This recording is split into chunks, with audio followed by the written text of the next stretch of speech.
May mga batang 90s ba dito? Kamusta kayo? Kamusta tayo? Alam niyo, sa totoo lang tayo may pinakamasayang kabataan.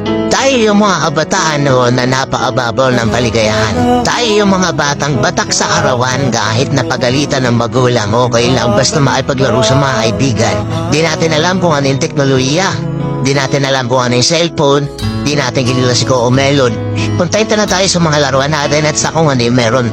Tayo yung mga batang halos makompleto natin lahat ng laruan sa Jollibee at McDo. Bumibili tayo ng tig-pipisong laruan baka sakaling may laruan dun sa loob. Naalala nyo? Noong mga panahon, naghahanap pa tayo ng gagamba kung saan-saan. Naghahanap tayo ng mga saka ng puno para makipaglaro ng baril-barilan. Kukuha tayo ng gulong sa tabi-tabi tapos paggugulumin lang natin kung saan-saan. Mabibwisit tayo kapag hindi tayo pinayagan ng magulang natin makipaglaro sa mga kaibigan natin sa ulanan. Kaya yata yung mga huling batch ng mga bata na nakikipaglaro pa ng tagu-tagu.